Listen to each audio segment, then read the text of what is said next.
Okay, I'm John Fitzpatrick. I help organize these meetings on a monthly basis, and we have another really great opportunity uh, this month to hear activities in the local community and what's going on.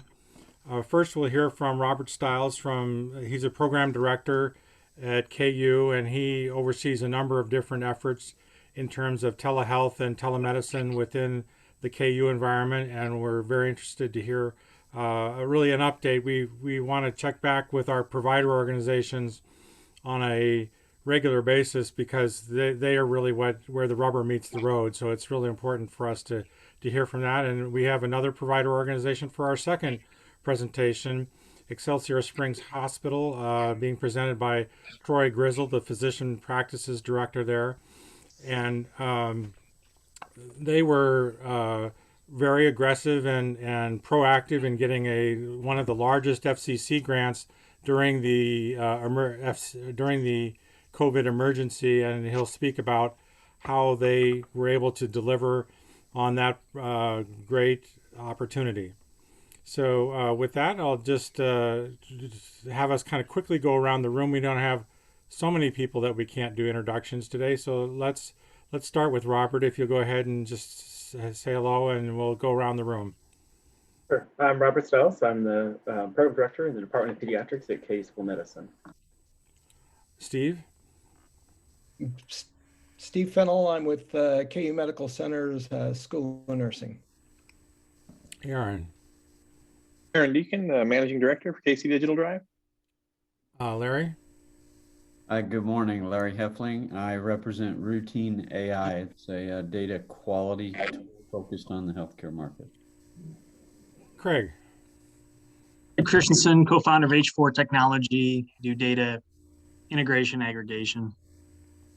And one of our Omaha Larry and Craig kind of represent Omaha, though Larry's, are you still in Colorado? Is that it?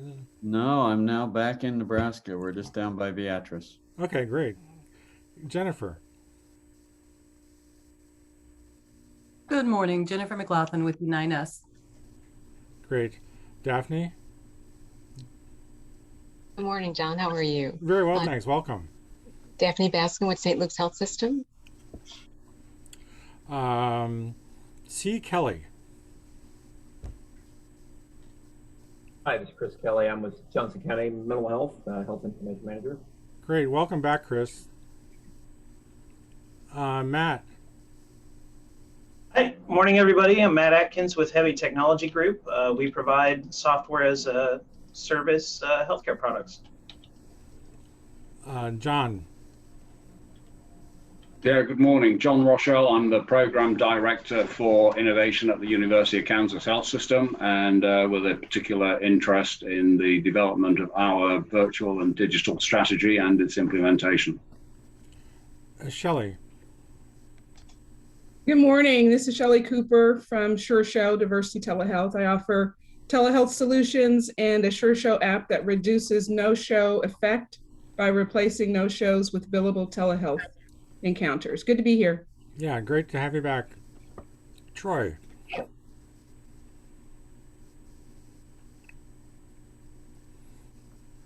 Troy, there we go. Sorry, yeah, I'm here.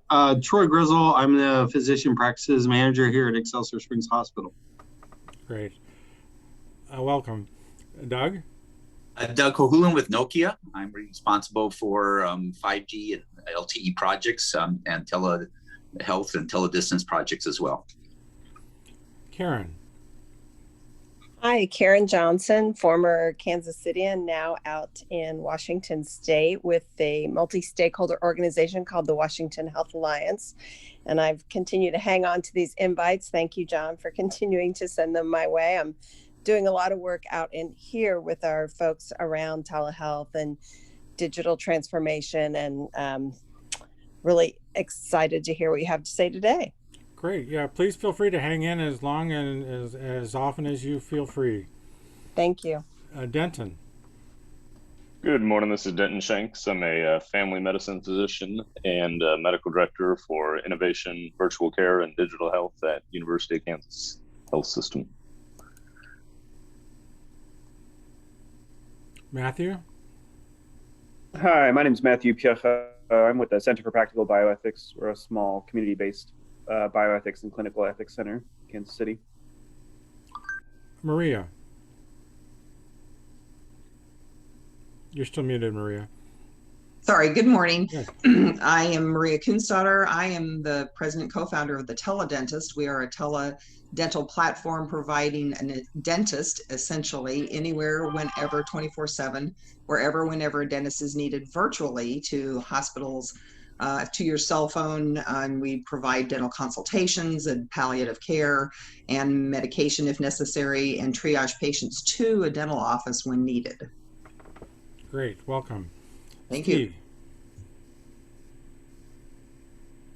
Hello, everyone. I'm Steve Condon with Heavy Technology Group, and we provide software as a service for nurse triage companies. And Andrew?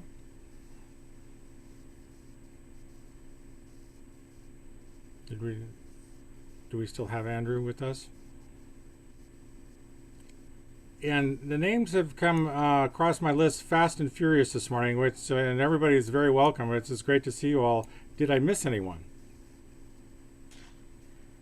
Kelsey Williams, maybe from Children's Mercy, was on here for a moment, although I'm looking to see if she's still here. Okay. Well, Kelsey is from the telemedicine group at Children's, and we will definitely welcome her back if she signs back on. But I think with that, we can probably turn over to Robert and hear what good things are happening at KUMC. Sure. Can you hear me? Okay. Yes, I was gonna you're check. fine. All right, it's 8:40, so with your permission, I will finish at 9. Let me see if I can get this up.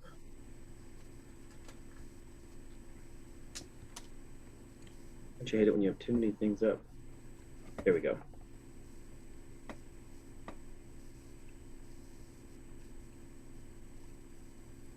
All right, so everybody can see that? It's up? Yes. Thank you, John. So I wanted to start, we're going to go really fast and really quick through a lot of telehealth programs. I'm very fortunate to work with Evelyn Nelson, who is the primary investigator on all these grants. And wanted to first of all start by talking about the Heartland Telehealth Resource Center. I work closely with them on policy specifically, as well as working on school-based health center type work, and also with FQHCs, because I was a FQHC director for a number of years. This is a service. It is funded by HRSA. We provide technical assistance on all varieties and areas of telehealth, and we serve 3 states, Kansas, Missouri, and Oklahoma. There are 12 regional and 2 national. Nebraska is served by a different one, gptrack.org. And we really focus especially on rural communities, fairly qualified health centers, and rural health clinics. So the thing to know about us is we're funded by HRSA and we're free. We're here to provide assistance. We kind of try to serve as a neutral party when it comes to helping people with their needs, as well as especially those that are looking to get into telehealth at all for the first time, or maybe expand into a new area. Always happy to help out, and always happy to do whatever we can to assist in the adoption of mHealth and telehealth and all those sort of types of areas. We focus on telehealth implementation, technical assistance, and I always like to point out that there are 2 national technical resource centers. The Center for Connected Health Policy is best on federal policy. They're great at Medicare, Medicaid payment, and those types of things. Due to COVID funding, we've been able to expand our work, especially in the area of billing. We've brought on a lawyer who's also a certified coder, and are doing a lot of work now, especially as we're trying to keep up with how billing changes, especially stuff under the emergency declarations and everything. So really trying to provide a lot of assistance, especially in that area, because we know that's really even the uncertainty of knowing how long the emergency will last, how long some of these expanded billings will be allowed, what's going to happen after all this ends. That really impacts people's willingness or excitement, or even ability to know what they can offer and feel like they can continue to offer even after the public health emergency is over. The other one is telehealth resource centers. They focus on technology.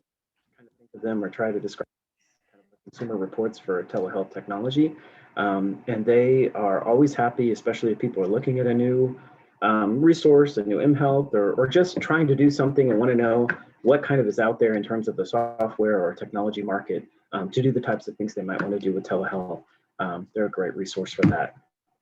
So we have online resources, we do webinars and workshops. We're doing in April, beginning a series of webinars on billing and coding with the attorney that we have brought on board with some fundings.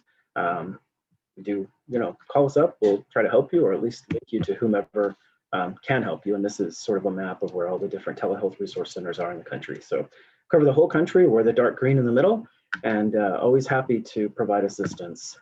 There's our contact information, our email, our phone, our website. So wanted to start with that because I want to make sure everybody knows about this resource.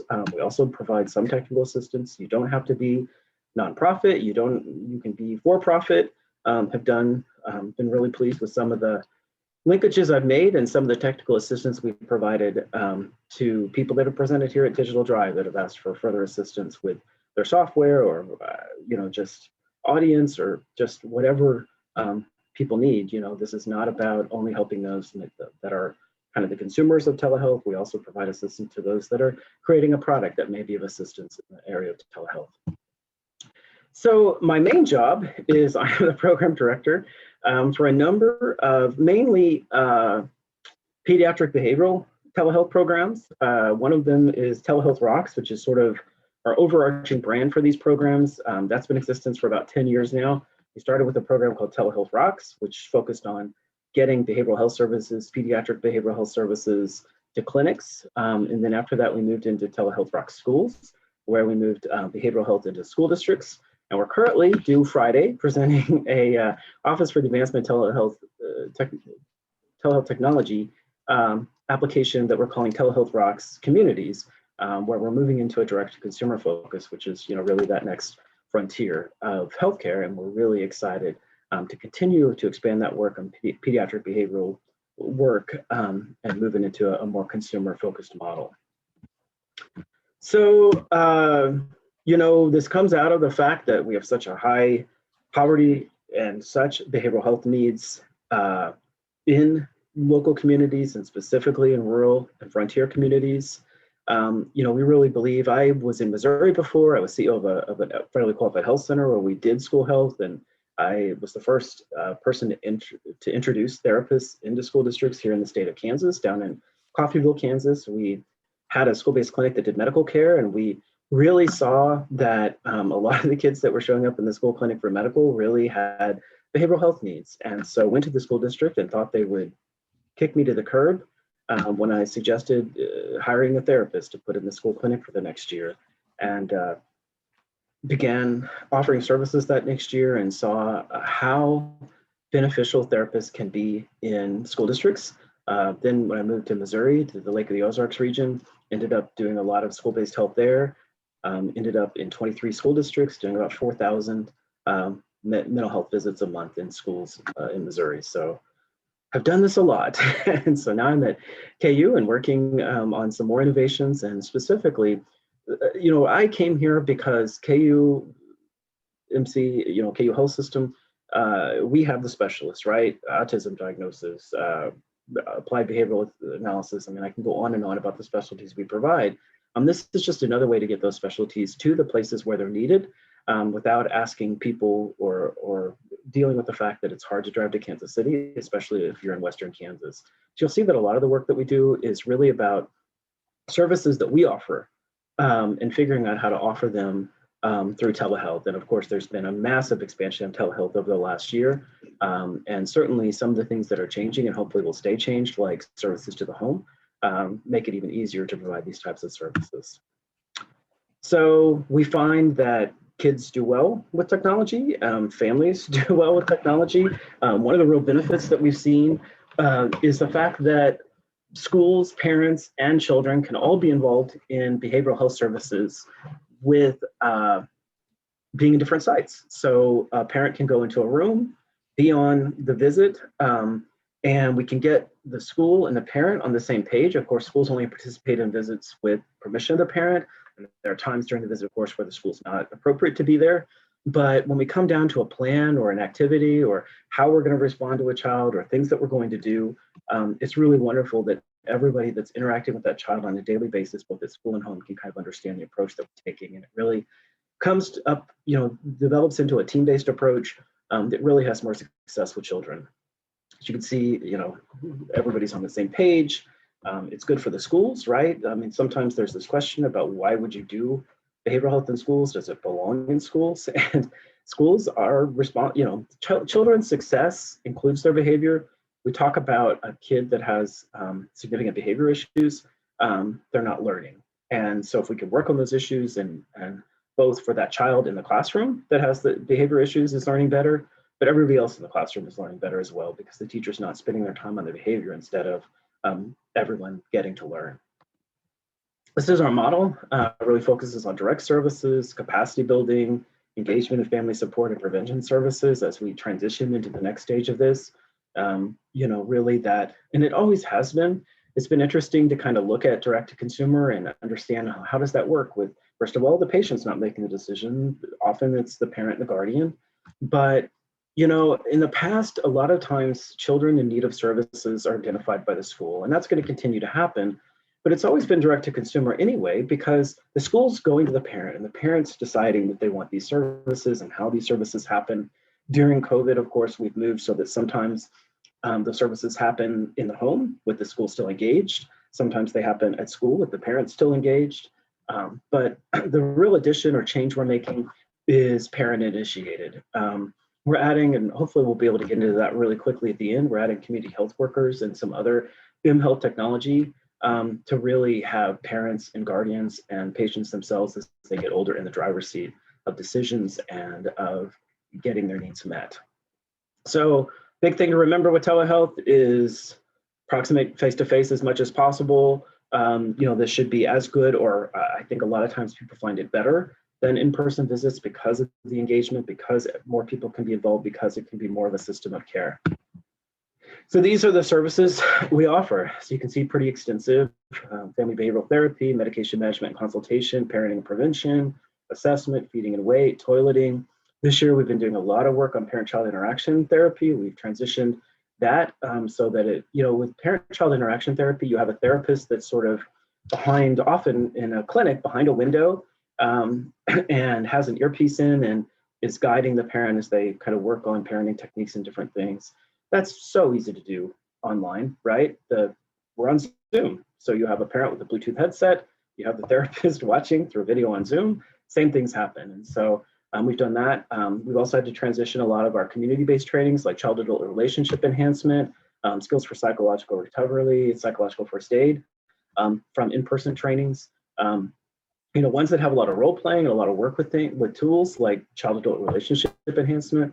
That was a pretty massive undertaking, and we were really the first program that was allowed to transition that specific type of training to a web-based training, and have had real success across the state of Kansas. KU Med, we're here to train. We're here not only to train providers, which we do, but also to work with the community and help sustain the health of the community. And, this makes us a lot more accessible, right? If we can offer care training or skills for psychological recovery training over the web, then more people can access it, more people can take advantage of it. And it's more of, we're better meeting the needs of Kansans, which is what we're here for, right? We're the only medical school in the state of Kansas, so we better be serving the state of Kansas. So about a year ago, we also took on $1 million grant from SAMHSA related to disaster outreach and focused on trauma. So this is sort of a continuation. I'm a big believer that you don't go grant to grant to grant and just recreate yourself every grant, that you figure out where you want to go and then you find the grants that get you there. So this is the next iteration, which is moving us from a school-based program into a community-based program. So we're working a lot with community trainings on things like skills for psychological recovery, psychological first aid, using the same type of this pyramid model we always use in our work, right? That tier 3 intensive intervention, that's what we think of as clinical therapy. But we would have moved down that, I have a master's in public health, I believe in public health, and I believe we have to go upstream. We have to have healthy communities, we have to have healthy children. We talk a lot about resilience and self-care, and we want a resilient community. We want a resilient child, because we can't keep ACEs and traumas necessarily away from children, but we can help children deal with traumas, whether they're ongoing traumas or incidental traumas like a disaster, tornado or a flood in their community, or what we've seen over the last year, which is COVID. We want to help create resiliency in our communities, and that's what a lot of this work is based on. So we do some of the universal and community types of things we do. You can see there, we do specific clinical interventions, which are a continuation of all the clinical interventions we've done with Telehealth Rock Schools, which has been ongoing for almost 10 years now. But the other thing we do is we do substantial amounts of echoes. And I know many of you may have heard of the echo model. It began out of the University of New Mexico with hepatitis C treatment. The idea is it's use of telementoring and a hub and spoke. So you take experts and you get that information out and you help those at a local level who can manage that care, whether it's therapists or school district psychologists and school counselors and lots of the behavioral health and other types of staff in school districts as well as in the community. You help them. So here's just some of the echoes that we've done over the last year. So we're very pleased with our echoes, and because we have huge participation. A recent echo we did, we had the one we did on psychotropic medications, we had about 180 people at. Early interventions for disaster affected youth, which we just held last week, we had 190 people at, which people say you can't do this type of training with big numbers. You just have to, you can. We use word clouds, we use all types of online tools and other things. The chat is a great tool to use in that type of training, but we work hard that they're not webinars, that they're echoes, that they're telementoring, that they're trainings, that they're participatory. So we did suicide prevention, and are working with community coalitions on that. Behavioral health interventions, we did one in the spring that we had to transition to home-based services because it was focused on schools and behavior in schools. We restarted that this fall and focused on getting back to school with COVID and the pandemic and everything that was going on there. Like I said, we're doing one right now that's for school staff, as well as we've done one in Western Kansas for clinic staff on resilience and self-care. We're doing one right now at noon today. We have the next session of one that's on dealing for school districts, working with kids with medical complexity, starting one in April on food allergies. In spring, we're really pleased to partner with DCF and offer ECHO, and there will be an ongoing series related to new guidelines for psychotropic medications. And are starting an ECHO that will go into the fall on early interventions, skills for psychological recovery, and psychological first aid for disaster recovery in communities. Just to bring up, we do one adult behavioral program. It's actually a Kansas Health System grant, but Evelyn Nelson, who I work with, is the PI for that. And this is really about trying to get behavioral health, especially into practices in Western Kansas, rural and frontier Western Kansas, into clinical practice, and really look at the idea of integrating behavioral health into those practices through use of KU Health System psychologists and psychiatrists in partnership with the clinical staff, family practice physicians, and others on site at these clinics. So we focus on biopsychosocial factors relating to physical health. We often forget that behavioral health is behavioral and not mental health, although mental health, of course, is a big component, but that so many lifestyle behavior issues really can do better if you have a combination of psychological or mental health or behavioral health along with the medical. And one thing I've always pointed out to providers is you're going to see even things that we've sort of passed off to medical clinicians, things like anxiety and depression that we treat medically, that we treat with pharmaceuticals, that you're going to see better outcomes and you're going to have a better deal. And also doctors are more comfortable dealing with the patient that has some significant mental health issues if they have a psychologist or someone else involved, or a psychiatrist involved for consultation on medications and managing the medications. And so we think it's a better system when you have both integrated into that medical clinic, psychiatry, psychology, and other behavioral health accessibility. So it's a 3-year HRSA grant, 14 awardees nationwide. We have 10 collaborative ACO sites as part of the CARE Collaborative ACO out in Western Kansas. And we provide access to teller behavioral health specialists. You can kind of see here's the participants, psychiatrists, psychologists, additional behavioral health, use of secure technology. We focus on behavioral conditions like chronic conditions, depression, suicide, anxiety, pain management, substance use, acute life events.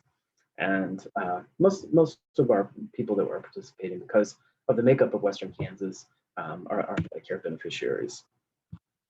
So I wanted to really briefly mention that our next step, or where we're moving into, is we're really proud to participate with Children's Mercy along with KDHE and KHI and some others in a Kansas Telehealth Quality Collaborative that's looking at really looking at behavioral health needs in emergencies, EMS and first responders. And so in the process through June of doing a planning grant with that, and then have the ability to do some implementation application at that point.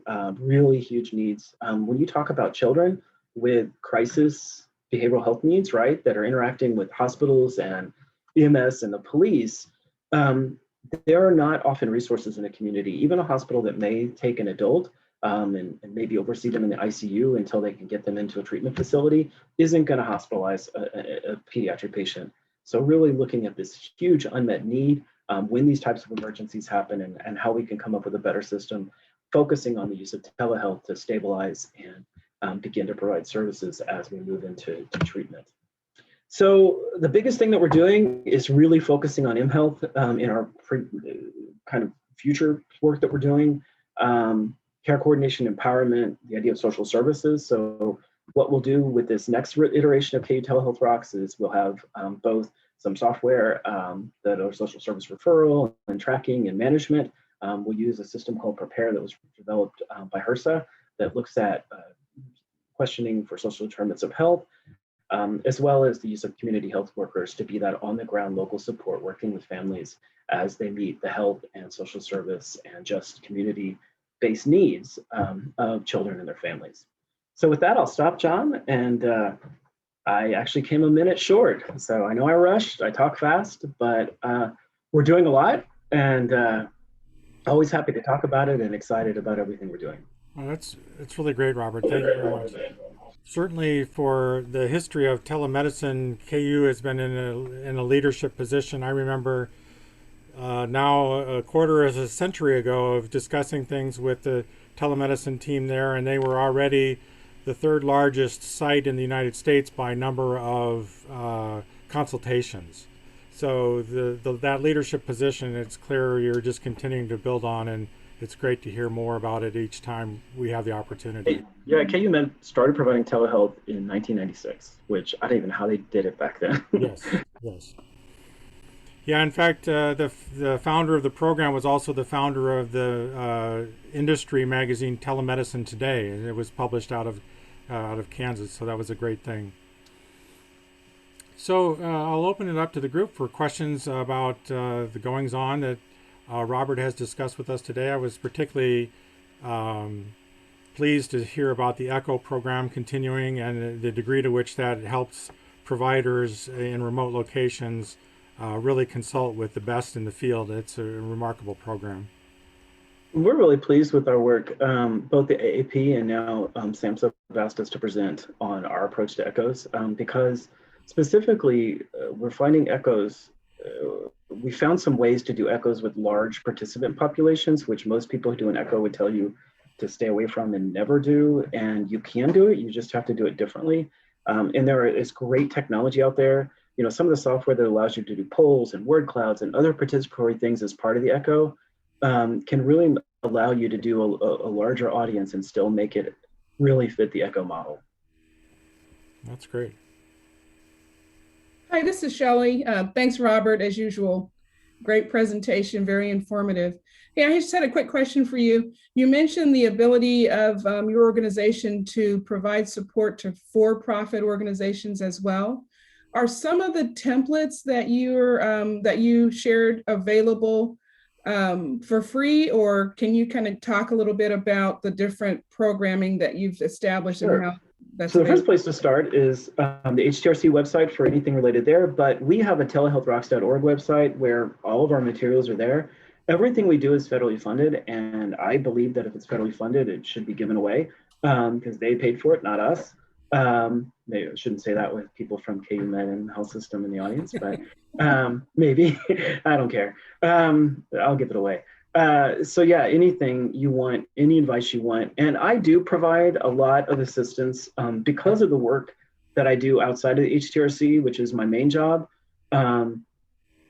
I especially like to provide as technical assistance under the Artland Health Resource Center for anyone interested in that type of work that we do. And that, of course, is free as well. So no, there's nothing proprietary. We don't believe in proprietary. We're not trying to make money from it. We don't license anything. We will give it away.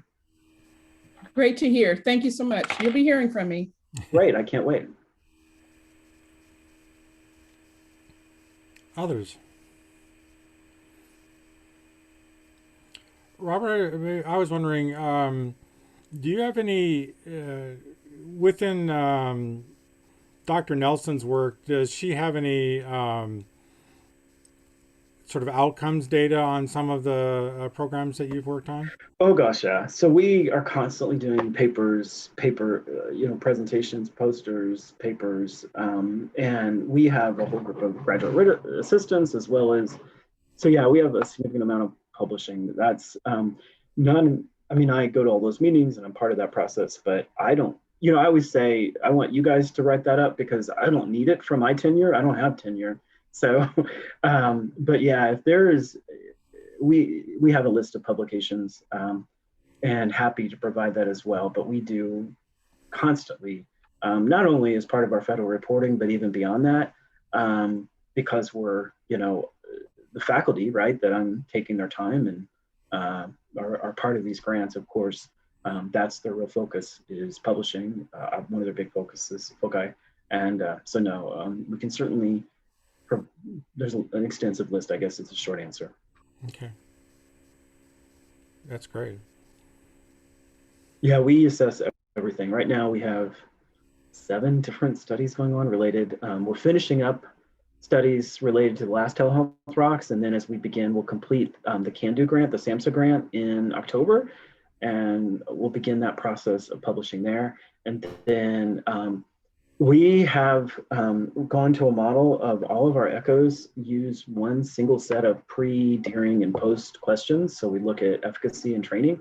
Some of the things we find the most fascinating about our echoes is we're looking at 80–90% of people saying that after an echo, we follow up a month after, and 80–90% are telling us they use something they learned in their daily practice. But even more exciting, 70–80% are saying they shared it with a colleague. So not only are we training people that are in our echoes, we're training the people around them. That's great. Hey, this is Shelley again. I'm sorry, I don't want to hog all the time, but you kind of talked about you're moving to a direct-to-consumer model. Can you speak to that a little bit, tell a little bit more about it and what your ideal consumer might be? Well, first of all, one of the things is, the feds are like direct to consumer to the home. Well, the feds we don't know that it's going to stay to the home. We know people want that to continue. And we found during COVID that we had kids that still traveled to the school to be seen because they didn't have connection in the home. So what we're doing is we've always had like a local school site contact, and schools have often identified kids due to behaviors or issues at the school. So that sort of identification will continue, but the next step will be having local community health workers, and I don't know how familiar people are with that, and I can certainly do a whole other presentation on community health workers, and I was the first to use community health workers in schools in the state of Missouri. I added them alongside therapists because we have to get at social determinants and social services. So it's a model based on empowerment. It's a model based on families determining what their needs are and helping them to access those needs, and also helping them learn how to access resources and make their own decisions, and whether that's access to social services or other needs in the communities or access to healthcare. It's more about empowering the parent and guardian and family to determine what's most needed and make those choices and make those decisions and access the care they need, whether it's social services or therapy or other behavioral health needs. It's putting them more in the driver's seat. So they will be able to make, using our system, their own appointments and access. We'll have a patient-facing system that allows them to access social services as well as to contact the community health worker to have someone. Because the biggest thing about telehealth, whether it's providing clinical care or this type of work, is you got to have somebody on the ground if you can, right? To ease the transition and to be a local site contact, whether that's someone at a clinic, someone at a school, or someone in the community. Telehealth works best if you have somebody at that level or accessible to help people access what they need. Sounds good. Thank you. Good morning, Robert. My name is Jennifer McLaughlin. I am in community engagement with Unite Us.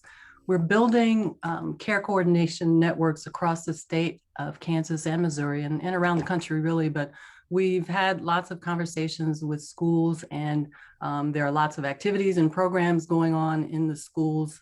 And sometimes I understand staff is not always sure of what that activity is, and families get lots of contacts about various things. So what you just said was interesting in terms of putting families in the driver's seat in terms of being able to access the services that they want or need directly.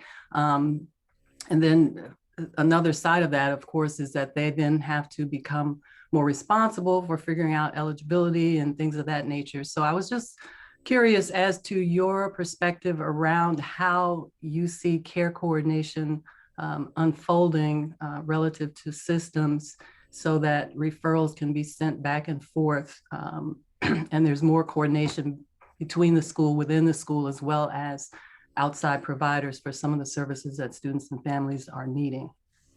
Well, and there's all kinds of products out there, right, to help with specifically that thing.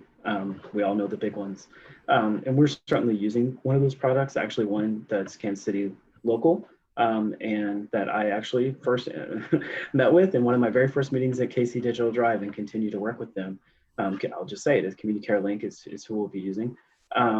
And because we really want, we required that it have a patient-facing component so that if a parent wants to go online and try to find a service that they need in their community, they can get it. But on top of that, the use of community health workers, I think, is crucial. And I know that isn't a model that's been talked about as much in Kansas. It's very embraced in Missouri. In fact, the Kansas State Missouri Medicaid program has been offering or hoping for a couple of years now to even start paying for those services.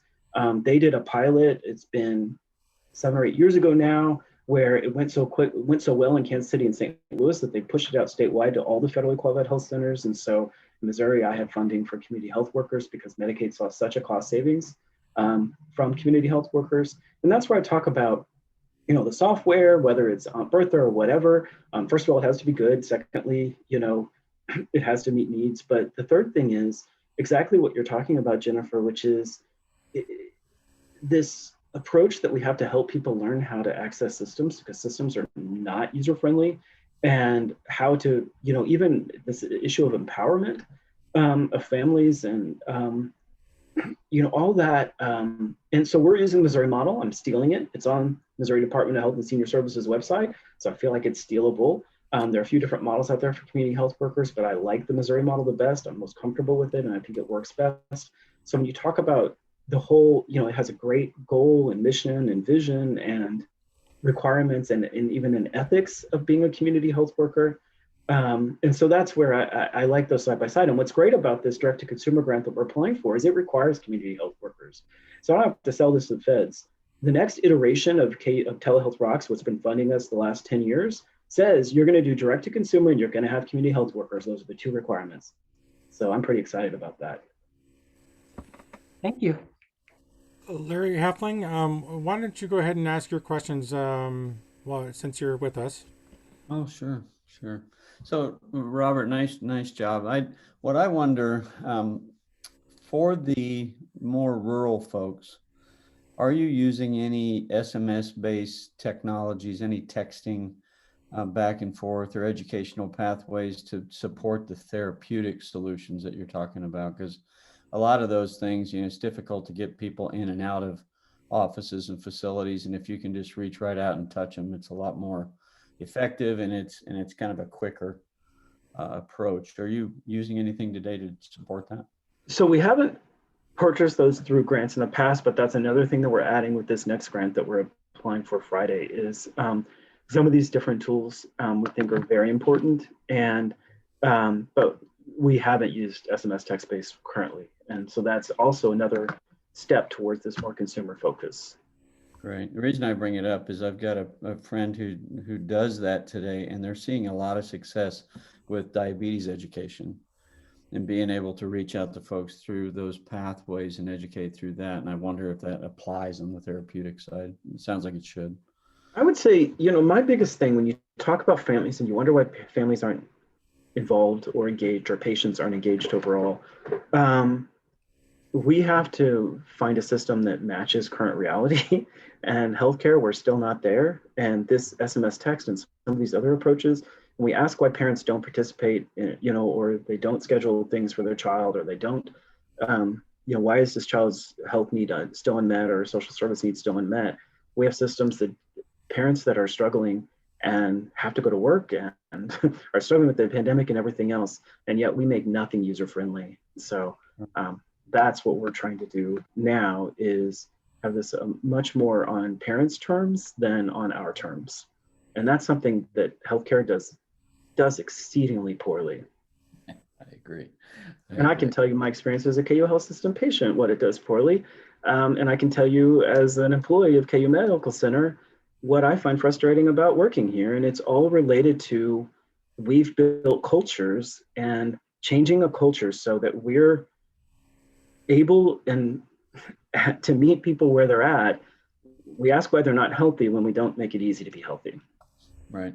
Well, that's why a lot of these systems have been developed, is just to break down those communication obstacles and just get straight to the patient. So I appreciate it. Thank you. We've had some real success. One, for example, there's just so many great things you could do. One is parents that are talking about a child's behavior, but you're not seeing it in the visit. Well, there's apps where you can record and send to the therapist when the child's displaying the behavior, right? And there's all types of integrated and interactive, PCIT doesn't have to be done. The parent doesn't necessarily have to be in a room. One of the things that our pediatric therapists told us early on, our psychologists, was with the COVID epidemic, was getting to the home. And I heard this from pediatrician in Missouri as well on the medical side, getting to the home and doing services in the home, let them see better what the environment was. What geriatricians that are looking at, are there slipping, you're doing an annual exam and all of a sudden you can see if there's a rug that's a slip and fall hazard. You can see what's happening in the home. You can see the frustrations in the home. So we need to start thinking about making things more patient-based and, more community, like getting these things where the people are living and being part of their lives or seeing their lives as an opportunity to do better care, because we can, rather than a hindrance, because I want them in front of me so I can touch them. Well, most of healthcare is, you listen to my stomach and my heart and my lungs, but I bet you can learn a lot that you don't see in an office too. Right. I appreciate it. Thank you, sir. I think your emphasis on the community health worker is really important, Robert. Ron Whiting, who's with us on the call today, is executive director of the Kansas City Health Collaborative, and he convened a meeting just recently on health innovation, and we looked particularly at social determinants of health. And within that context, each of the models that we looked at had something that was called a navigator or a CHW. So the community health worker role, whether we call it CHW or call it navigator, is definitely relevant to all the abilities to advance social determinants of health. And one of the things that the Health Forward Foundation recognized was that the community health workers themselves may not be very well connected from a digital inclusion perspective. And so Casey Digital Drive is actually working on a grant currently to think about programming for community health workers, both Missouri and Kansas, for being more digitally literate and more comfortable in their roles and more effective in their roles with the technologies that are available to them. And I think the social needs referral network systems are key within that. So Jennifer's point is very, very, very valid. Any last thoughts by anybody else in the team here? Well, thank you, Robert. That was really informative, and as I said, it's just great to see KU continuing to reach out and touch people over distance and over time for great effect. So it's great, and thank you very much. Yeah, thank you. Appreciate it. I appreciate that. I've loved Digital Drive. I think it's a great way to just kind of understand what's going on in the whole metro area. So glad to be part of this. All right. With that, I'd like to do just a quick introduction. I'm going to share my screen to just make one point with the group here. Our next presenter is Troy Grizzle from Excelsior Springs Hospital and Clinics. Can everybody see my spreadsheet?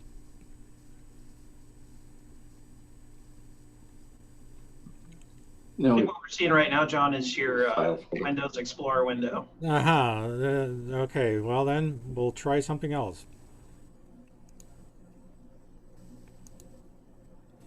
I hope that was really interesting, by the way. Fascinating. Yes, I'm sure. Now do you see my spreadsheet? Yes. All right, thank you very much. So this represents the top winners of the FCC grant that was given out last year during the pandemic. It was $200 million dedicated to anybody who was a provider organization who would apply for assistance. And at the bottom of the screen, you see Excelsior Springs highlighted in green. They were able to secure $995,000. And if you look at the rest of the list that goes there, that put them in just remarkable company. So it was an amazing achievement on the part of Excelsior Springs, and showed not only their proactive nature, but also their boldness to reach out for that kind of amount. And so we're very eager to hear how that's gone. And with that, I'd like to introduce Troy Grizzle from Excelsior Springs to give us some background on the project and how things have gone. Troy? Hello. My camera is not coming on for some reason. But let me see. There we go.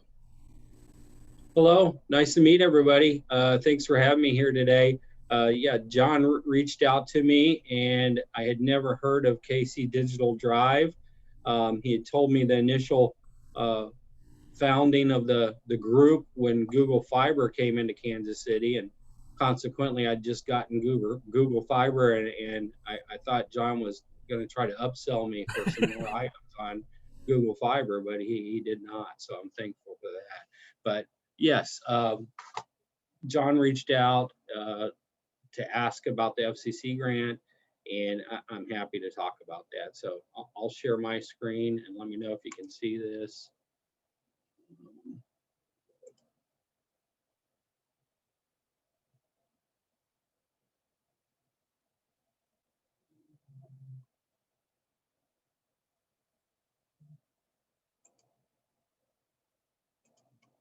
All right, can everybody see that? Yes, that's good. Okay. All right. So yeah, Excelsior Springs Hospital, those that aren't familiar with our organization, we are a critical access hospital just north of the Kansas City Metro. So we service parts of Clay, Ray, Platte County. We're a nonprofit. And with the FCC grant, that was presented to us in consultation with one of our consultants, and they brought it to our attention. So I'll get into that, and I will kind of my agenda. You know, when John reached out, I didn't really know what to discuss or what to talk about. So he kind of dialed me in of what we should concentrate on. This is a picture of our hospital here, a little bit of a video. We'll go past that. A little bit about me. I was in the Navy for 20 years. I was an independent duty hospital corpsman. I retired in 2009, and I joined a family practice out of Overland Park, Kansas, and that practice was acquired by HCA. So I worked for HCA for about 10 years in Overland Park. And so I worked in Independence and in Belton and Overland Park. In various roles. Left HCA, went to Examinetics, which is an occupational health medicine company, and I live in Liberty, Missouri. So I always looked and thrived for that opportunity to work in the Northland. So when I saw this position open, I joined Excelsior Springs Hospital in February of 2020. That is sarcastic at the bottom of that slide where it says telehealth guru. By no means am I a telehealth guru. When I got to Excelsior Springs Hospital, there was no telehealth. I think, like probably many of you, when COVID emerged and took hold of the world. We had to, being a critical access hospital, we had to improvise very quickly and come up with solutions. And so part of my job was to come up with a telehealth solution. So round one was establishing an effective platform for that in conjunction with our EMR. We came up with ClickSoft, which is a free version of it. And then from there, you know, as all of you have experienced, it just kind of exploded and we've gotten more and more in depth. What is the FCC telehealth grant? So what John alluded to, the FCC grant is from the CARES Act. It was $200 million. And you can read there exactly everything it entailed. So I'm sorry, I went too fast for you.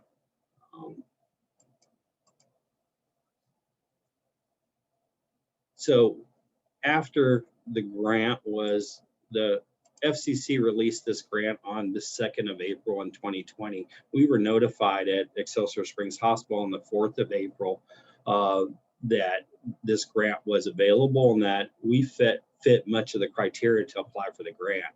So we acted very quickly, and I say we, and I'd say my Chief Financial Officer, Cameron Meyer. If you're a CFO working for a nonprofit community hospital, you act very quickly when there's money on the table where you can provide additional services to your community. So we did that very quickly. I added some links in here, and feel free to I sent John this presentation. He can send it out to everybody. Some of the links will give that guidance, exactly what that guidance was. So we submitted for the grant on the 15th. So we acted very quickly. And when I say we submitted by the 15th, not only did we submit in conjunction with our consultants, the Integrity Consulting Evolution, or ICE LLC, but we also had identified, I think one of the key differences from what we did in our grant amount was we had already identified the equipment that we wanted and the strategy of what we were going to roll out to the community, where I think a lot of grant submissions were just vague and open. They asked for a set amount of money and that they were going to do this for their facility, but they didn't have anything earmarked specifically for what their plan was. Ours was a little bit different because we had already identified the equipment that we wanted to purchase, and we submitted that with our grant. So on the 17th, the FCC awarded us that amount. And if you go to their website, they have 14 sets of awards that they had submitted or awarded everyone who qualified it and submitted for the grants. They've since gone to the CAA, the Consolidated Appropriations Act, in December of 2020. So they've secured more funding for this telehealth grant. They're now evaluating that program for specific metrics of how they're going to award those future grants. So that's going to happen sometime this year. Excelsior Springs Hospital, we identified through a Henry Schein product called MedPod, remote patient monitoring technology, and this is kind of the breakdown of what we purchased with that grant award. And I'm going to show you kind of what that technology looks like if you're not familiar with it. So the first one is a med cart, and that was the bulk of our purchase. So these carts are very innovative. They are a product of Henry Schein, and they provide face-to-face, and they also provide diagnostics. So everything you can think of, we can pretty much do from that cart, and that includes height, weight, vitals, EKGs, concussion testing. Each cart is equipped with a digital stethoscope, I believe it's 3 different types of cameras that are attached to the cart that are handheld. They can be used for diagnosis and diagnostic properties. So you have otophthalmoscopes that are all digital. So a provider can beam into this cart and they can actually evaluate the patient with the assistance of a medical assistant or a nurse on the receiving end.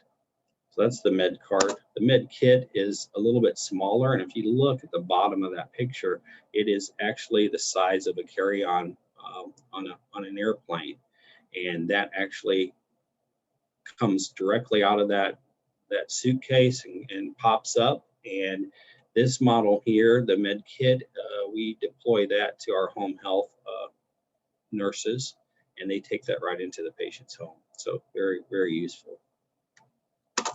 Current deployment where we're at right now. So we started the grant process in April. We were awarded the grant amount in June 17th of 2020. Working with Henry Schein, we didn't receive all of our equipment until September of 2020. Then we started working with a group called Telehealth Associates out of the New York area, and we started implementing throughout our facility and our community. You can see where we're currently deployed at. We have one at our Express Clinic, which is like an urgent care clinic, 3 at the Department of Youth Services facilities throughout Missouri, 8 units at our home health area. Future planned deployment locations. I mean, the list is pretty much endless. We can place these anywhere where there's a good internet connection. So police, fire departments, we've been in contact with the local school superintendent to roll this out to the Excelsior Springs School District, the community centers, local businesses, community housing, senior housing. Pretty much there is a limitation where we could put these units. Some lessons learned, future considerations. So I would say, like many of you have experienced already, the real world events really delay your timeline in your rollout, because with any kind of new technology, there's a lot of training that has to be conducted. So when I say training, that's training between Henry Schein, MedPod, the Telehealth Associates vendor that we're using coordinates a lot of that training to do side-by-side comparisons, to look at workflows, establish new workflows. But when you're doing all of that, and you've got COVID still ravaging around the United States and the world, that slows things down. So, and what I mean by that is you're trying to coordinate timelines for your providers, for your nursing staffs. You're also being a small community hospital. We're multitasked with doing a lot of stuff. So to give you an example, we're doing vaccine clinics here in our local community. So at any given time, we may have providers that are pulled, myself included, to go assist at those facilities, and that may delay things. And that's all dependent upon the rollout of the vaccines to the state and when we receive vaccinations. Existing infrastructure, the technology works well. So these units work great as advertised. But you need a good existing infrastructure for those to work. So if you have a 20-year-old Wi-Fi network, you really have to rethink things and become creative. Staff training and education. When I say that, I'm also talking about training of areas within your organization that typically aren't involved with telehealth. So like human resources, to give you an example there, we had to hire a medical assistant specifically for telehealth and specifically to be able to be trained to work on these carts. And it's basically a train the trainer. So in Henry Schein, MedPod, our organization, we train that MA on how to use this equipment. And then that MA goes to the next location to help train that staff and onboard that staff. Consultation with Telehealth Associates has been crucial. They have experience with MedPod and these units, and they've rolled and deployed these units before. So without their help, I think it would have been super difficult, or even more difficult than it currently is. You can always use your local telehealth regional offices. Those are important as well. Marketing buy-in for the customer and patient. I think the society's used to having at-home telehealth options. So Zoom, WebEx, you name it, Microsoft Teams, or even your specific vendor for telehealth are used to that technology, and they can understand sitting in front of a computer and visiting with their doctor. But when it comes to diagnostics and telediagnostics, that's a completely different mentality and idea for a patient. So marketing does a good job. At least we've engaged our marketing teams here to promote that within the local community, so they understand that when they come in for a visit, They may be thinking they're going to see a live provider, but that provider may beam in and see them in conjunction with that MA or nurse. You know, you have to think out of the box. I know everybody has, and your head's on a swivel during the COVID pandemic. I think every organization has to improvise and move quickly. And with telehealth and with new technology like this, I think it's very important. I put that last blurb in there. You know, you have 0% chance of receiving an award if you don't apply. So if you qualify for a grant, you know, even if you don't have any kind of experience or history with grant writing or applying for grants previously, spend your money and engage with a group that does write grants and is experienced with writing grants, and they can assist you. And I think that greatly enhances your odds of getting a grant awarded to you. Here's some resources I put up here. You know, the FCC grant itself, and it talks more about the CAA that was awarded in December. Your telehealth resource centers, which I'm sure most of you on this call are familiar with, and then telehealth associates who we specifically partnered with to help us with our rollout. And that's my final slide there. That's great, Troy. It's a remarkable program to stand up in such a short amount of time. Though I think one of the things that you had indicated was very instructive was in the old President Obama days, they used to call it being shovel ready. It seemed like that made a big difference for you to have already had a program thought in mind when the opportunity arose. Definitely. We, you know, when this grant was presented to us, not only did we hear it from our consulting group, I mean, our CFO had received messaging on it, the consulting group, it was kind of like a trifecta. We had the consulting group letting us know about the FCC grant. We also had numerous vendors that were contacting us to say, hey, we have technology that will support this grant. And so part of the task was looking at that technology and mirroring the two and blending the two together to say what technology will actually work for our particular situation, our particular community, and how can we get that technology for our patients. That's great. Others have questions. I got this is Ron at the Casey Health Collaborative. Thanks, Troy. I got two questions. One is I'd just love to know, you know, it's a different kind of, this is when we first started, well, not first, but, you know, a while back when we started talking about telehealth, this was, you know, one of the prime uses was this kind of setup. So I'm kind of curious, in your situation, what are some of the typical use cases? How are people using it where it's, you know, really proving to be the most valuable? Yep. The second question I have, if you don't mind, is how are you able, so you've created an ecosystem within Excelsior, but does this enable you to do, for instance, consults with another medical center, for instance, where you might want to access a specialist that you guys don't have access to? So thanks. Yep. No, thanks, Ron. Yeah,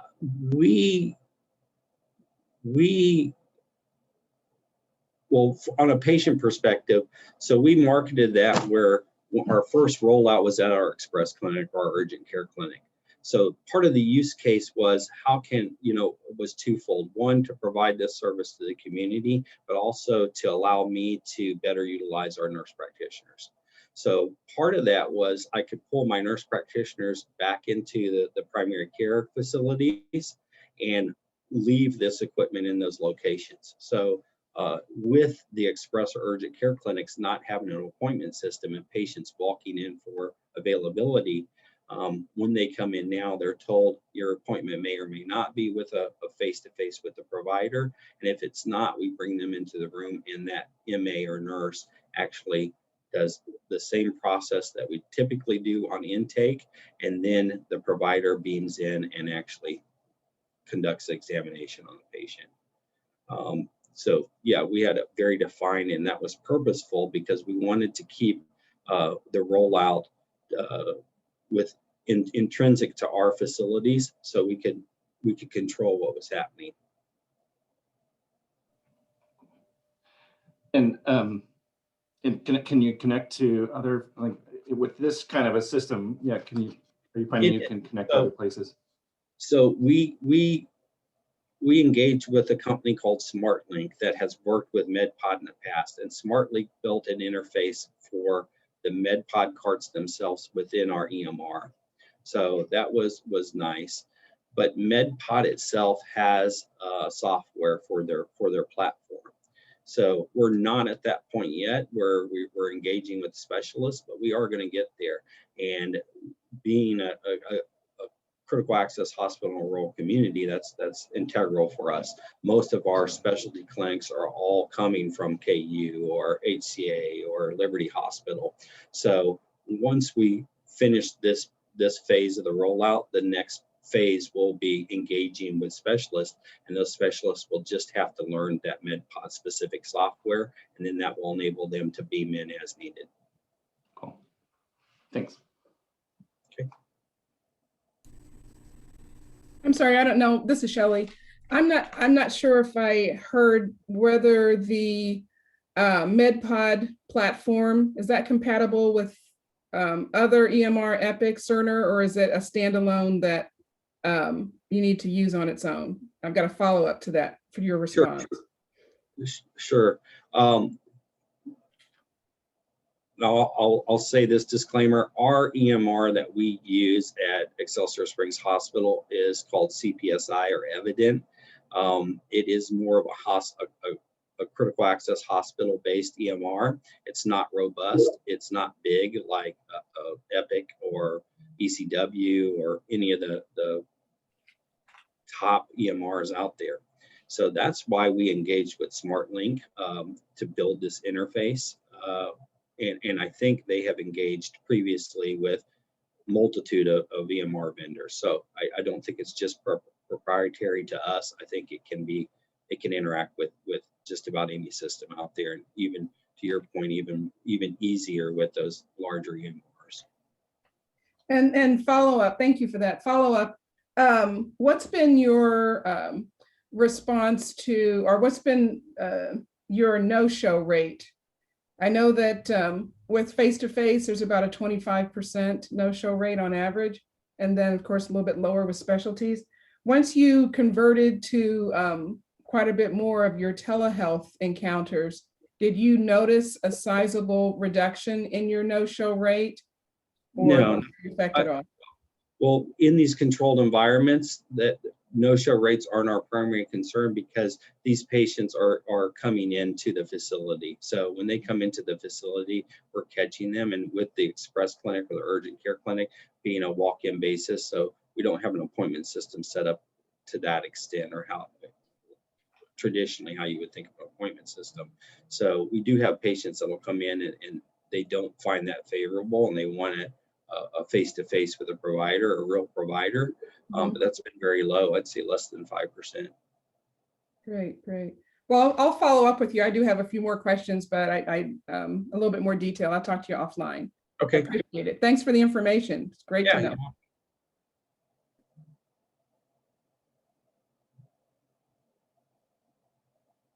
Any other thoughts from the team?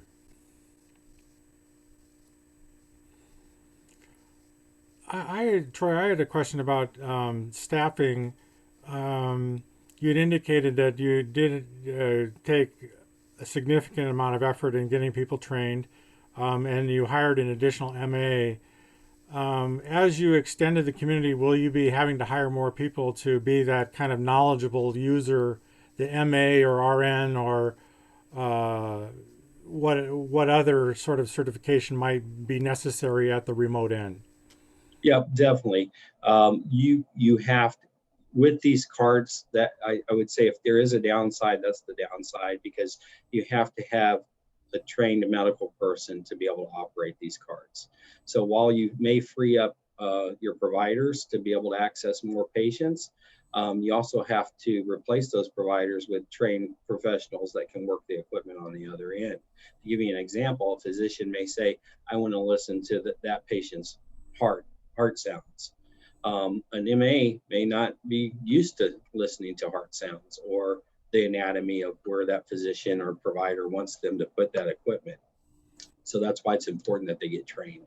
And that whole use case is a little bit different than their typical workflow that they may do in a practice or a hospital setting. And you say you've dedicated, I think, 8 of these so far to home health. How is that going? Good. There's a home health director, a physician, Dr. Schreier, and in the community. So those are I would say, one of the best use cases that we have. These patients are homebound, and all the information is coming directly from the home health nurse that's going to these patients' homes. So it allows that physician to get inside and evaluate that patient face to face. And I think that's been crucial, especially with the advent of COVID. That's great. Others? Well, all right. I appreciate it, and really excited about KC Digital Drive. It really engaging, and I really like the group. So thanks for having me, and I hope I answered everybody's question. If not, you can definitely contact me. Well, if you don't mind, Troy, I will leave you on the mailing list, and you are certainly welcome to attend at any time. It'd be great to have your input, and if you want to just listen in to see what others are doing, that's very welcome as well. Definitely. Thank you. You're welcome. Okay, so we have a little bit of time left. Is there anybody who has any particular announcements that they'd like to make for their organization of things that are happening? As I mentioned, we were able to, many of us participate recently in the Innovation Summit hosted by the KC Health Collaborative. That was a great thing. I'm glad we were able to announce that here. Are there any other kinds of things that someone else can share with us?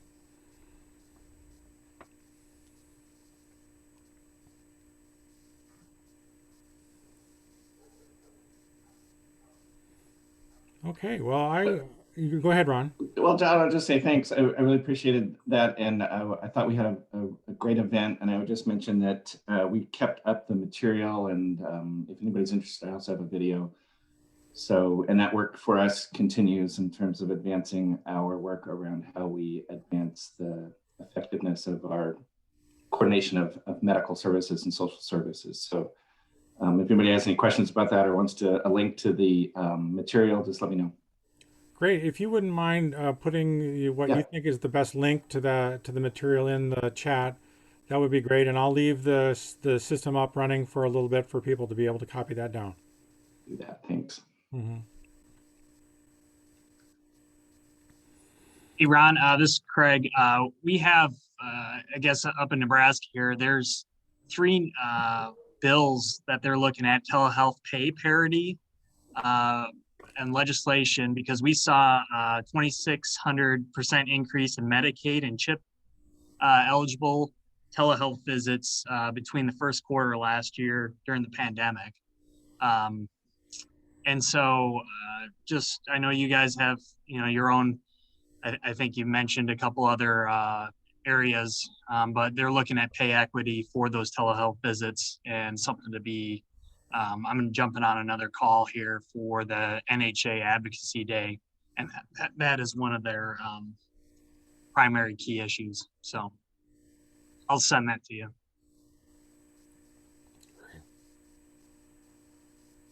All right, thank you, Craig. Let's call it a month then. Thank you all very much, especially to our presenters who were able to share such great information with us today. It's great to hear these kind of advances in our local community, and again, I'll do my little plug for the community health workers. I think that's a tremendous initiative. I'm glad to see that that's working as well within the work of the community. So thank you all. Thanks, everyone. Thank you. Have a great day.